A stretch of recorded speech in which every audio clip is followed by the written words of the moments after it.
Good morning po. Tara po at mag-coffee muna tayo. Okay? So, while having my coffee right now, syempre, I have my Bible with me. Or should I say, yung mga downloaded na versions ng Bible dito sa aking CP. Meron po akong ilang version dito. Ang gaganda, especially yung New American Standard Bible. In fact, karamihan ng mga magaling na theologians, ginagamit po itong New American Standard Bible. Tsaka si Eli Soriano, no? Paborito po niya ang New American Standard Bible. Okay? Maganda po kasi itong salin na ito. Pero ang ating pong topic, maliwanag po naman sa inyong mga screens, no? Kapag ka ikaw ay bata pa, pasok tayo dyan eh. Pag bata ka pa, ang iyong desire o ang iyong mga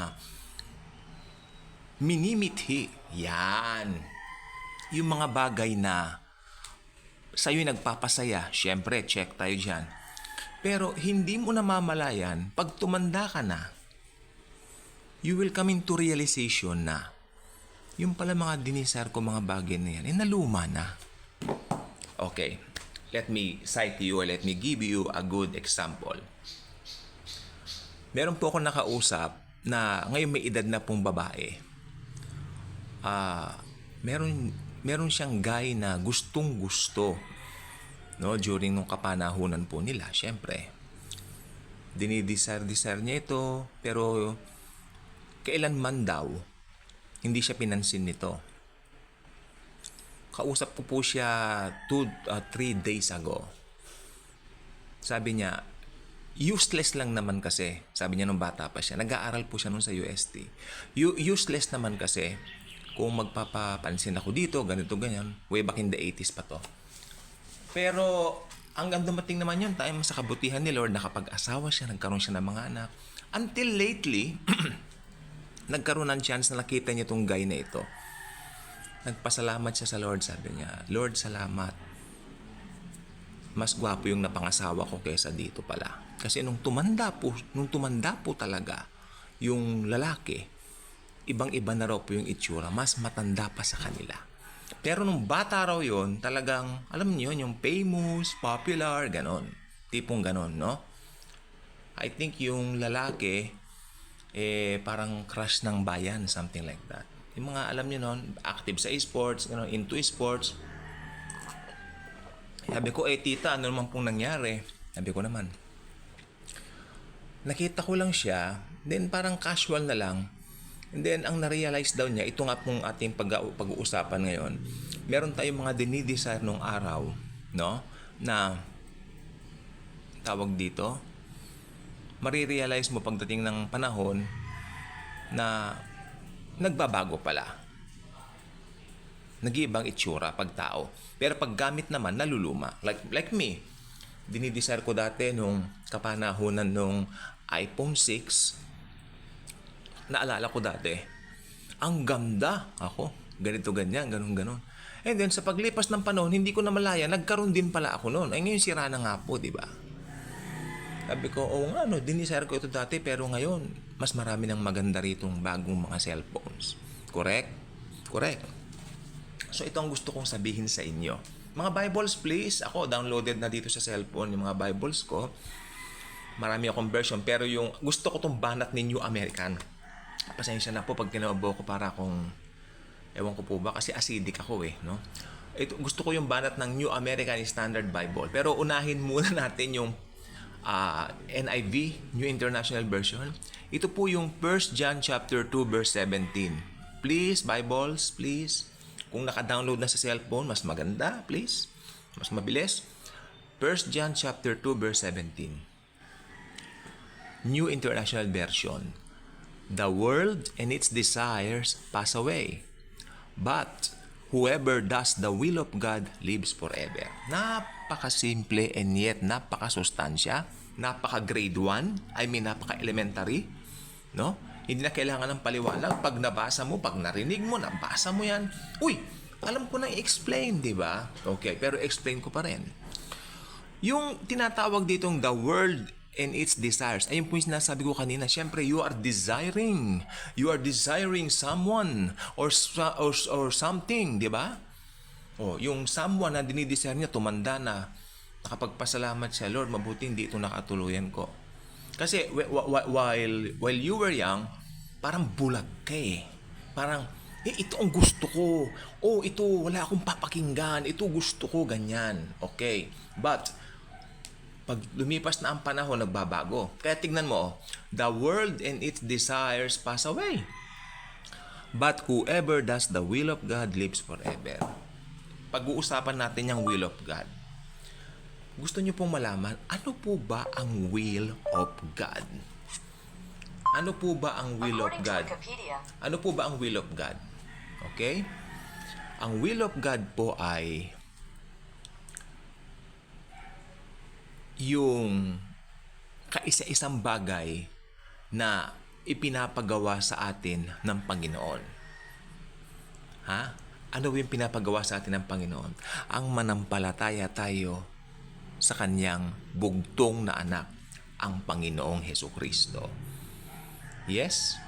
Yes. Kaya kung nagawa mo na yon, yun ang magli-live forever. It lives forever. Okay?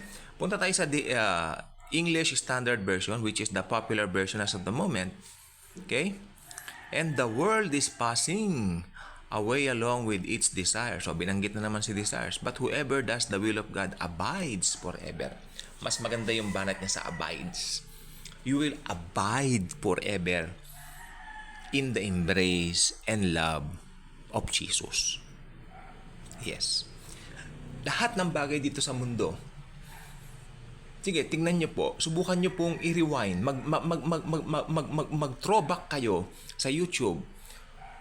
Tignan ninyo yung mga cellphone dati, noong mga 2013, 2014, yung mga bagay na yan na dating mahal, ngayon kamumura na lang, hindi ba? Oo. Ako, umorder ako ng bagong iPhone 4S sa Shopee kasi kailangan ko ng backup phone. Kasi gusto ko pong pantawag yung mga yon, sa totoo lang, ang gaganda. iPhone 4S, nakabili ako ng 800 pesos. Alam niyo po ba kung magkano dati yan nung unang labas? Halos maglaway kami nung bumili yung kaibigan namin. Bumili siya 35,000. Isa lang yung binili niya. Ako sa halagang 1.6, dalawa na yung nabili ko. Isang puti, isang itim. Mga backup phones ko lang po. 'Di ba? So, yung pong sinasabi ko, ngayon 800 na lang, dati binili niyang mahal. So, nagbabago pati value. Alam niyo, pati value ng mga tao nagbabago. Okay, makinig po mabuti. Pag ikaw ay nasa pwesto, halimbawa ikaw ay politiko, mabango ang tingin sa'yo. Pag ikaw ay artista, kasikatan mo, maganda ka, bata ka, mabango at maganda ang tingin sa'yo, gwapo ka. Pero pagdating ng panahon na inuuban na ang buhok mo, puting-puti na ang buhok mo, ang mga roles mo, hindi na kagaya ng dati na lead roles. Ikaw ay lolo o tatay, ganyan na mga roles mo. Nagbabago lang. Yung binili naming kotse dati, daddy ko, ay mahal po yung kotse namin na yon. Ngayon, wala na. Kasi itinirik kami yan sa expressway. Sabi namin, hindi na lang, mas maganda mag-commute, di ba? Pero may plano kami bumili ng bago, hindi naman, I hope next year. Pero right na naman, marami naman tayong jeep, marami tayong mga buses, no? Okay na naman, tapos na yung pandemic. O bakit ka pa bibili ng sasakyan? Para sa amin, pero bibili din kami yan eventually. So, nagbabago po lahat. Yung kotse namin yan na dating bagong-bago ngayon, talagang, ibig ko sabihin, ganun lang ang pinuntahan. Nag-gets po ninyo yun? Kaya wag na wag kayong papayag na hawakan kayo ng mundong ito. Okay? New American Standard Bible. The world, ito yung magandang salin. The world is passing away. Gusto ko yan. The world is passing away and also its lust. Ayun ang gusto ko sabihin kanina. Kanina ang binanggit niya rito, desires. Ngayon ang salin ni New American Standard Bible at naniniwala ako mas accurate to, lust. L-U-S-T-S. Lust. Lust. But the one who does the will of God lives forever. Alam po ninyo yung lust? Lust. Ito yung sobrang dinidesire mo. Last, dito pumapasok yung maling relasyon. both tao may asawa, yung last biglang nag-activate, yan po yun. Yan po yung sinasabi kong last. So, ganyan inihahalin tulad ng Bible lahat ng bagay dito sa daigdig na ito. Okay? And also its last. Pag sinabing daigdig, pag sinabing mundo, nandoon ang last. Kaya ang tanging gamot sa lahat ng bagay na yan ay si Jesus Christ. Huwag kang padadala. O hinahype tayo. O may bago na naman. Walang katapusan. Laging may bago. Sabi nga ng isang magaling na mga awit na si Sampaguita, meron kaming plaka nito yung, isip ay nalilito pag nakakita ng bago. Amen. Lahat ng bagay sa mundo ay isang malaking tukso. Quoted po yan para Miss Sampaguita. Okay? Meron kaming plaka ng Sampaguita. Paborito ng aming airmats yun. Pinupunasan ko nga po yung plakang yun kasi parang gasgas na. Pero bago ko patugtugin, pinupunasan ko muna. Para at least, talagang narinig na yung gasgas. Kaya mas pinapakinggan ko na lang po sa Spotify. No? So, ba't ba tayo napunta roon? Okay. So, yeah. Lahat po ng bagay sa mundo, isang malaking tukso. Sabi ko po sa inyo. Kaya mag-iingat po tayo. Huwag mong ipagpapalit ang mga magulang mo dahil lang sa mga bagay na lumilipas. Huwag mo ipagpapalit ang dignidad mo, ang sarili mo dahil sa mga bagay na lumilipas. King James Bible. And the world passeth away, and the last din ang ginamit, ahwalad thereof. But he that doeth the will of God abideth forever. Ang will of God ay yung manampalataya tayo sa kanyang isinugo. Ang kanyang bugtong na anak ang Panginoong Hesukristo. Okay? Meron din po akong Holman Christian Standard Bible, and the world with its lust is passing away, but the one who does God's will remains forever. Ayun. So, yan lang po ang gusto kong sabihin sa inyo ngayon. I hope this is a reminder for us. Okay? Ngayon po, sobrang dami ng mga cellphones na naglabasan, sobrang dami ng mga kotse na ang gaganda. Gusto ko talagang bumili rin. Oo. Pero, ako po kasi ngayon, meron tayong practicalities, mentality. Di ba? So, kung ano yung kaya mo na magpapasaya naman sa'yo, doon ka. Huwag mong pipilitin yung bagay na hindi mo kaya kasi lumilipas lahat yan. Magkakaroon ka yan in time.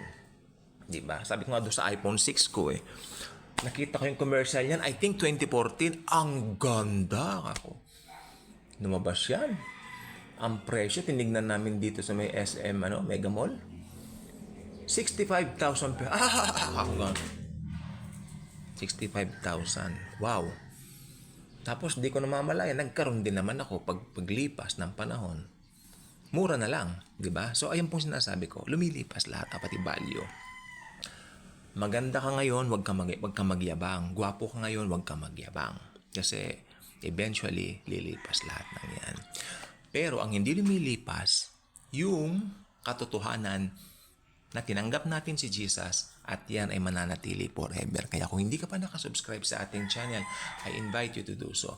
Click the notification bell, share the love of Jesus, share this video, and share His grace. Thank you, and Jesus truly loves us all.